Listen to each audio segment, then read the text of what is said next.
أعوذ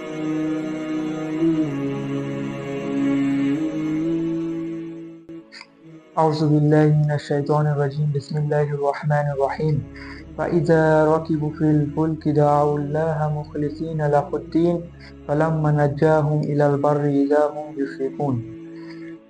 আল্লাহ তাআলা সূরা আনকাবুত আয়াত নম্বর 65-তে বলছেন, অতঃপর তারা যখন নৌকাতে আরোহণ করে তখন আল্লাহকে একনিষ্ঠভাবে এবং স্বচ্ছ মনে ডাকে। যখন তিনি তাদেরকে স্থলে পৌঁছে দিয়ে রক্ষা করেন তখন তারা আবার শিরকে লিপ্ত হয়ে যায়।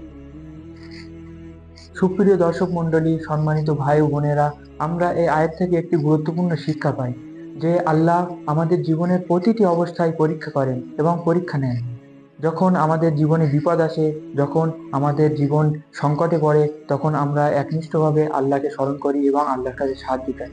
কিন্তু যখন আল্লাহ আমাদেরকে সাহায্য করেন, আমাদেরকে বিপদ মুক্ত করেন, তখন আমরা আবারও দুনিয়ার মোহে পড়ে এবং দুনিয়ার চক্রান্তে ভুলে যাই সেই আল্লাহকে, যিনি আমাদেরকে রক্ষা করেছেন, আমাদেরকে বাঁচিয়েছেন এবং আমাদেরকে বিপদ মুক্ত করেছেন। এই আচরণ শুধুমাত্র প্রাচীন যুগের মুশরিকদের নয়, বরং এখনো আমাদের মধ্যে পাওয়া যায় যে আমরা বিপদের মুহূর্তে মসজিদে ছুটে যাই, কান্নাকাটি করি এবং আল্লাহর কাছে সাহায্য চাই ও দোয়া চাই।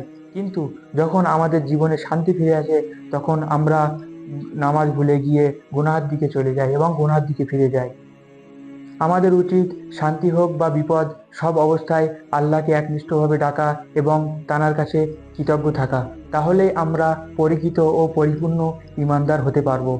আল্লাহ তাআলা আমাদের সবাইকে সঠিক পথে দৃঢ় থাকার জন্য তৌফিক দান করুক। আমিন ইয়া রাব্বাল আলামিন।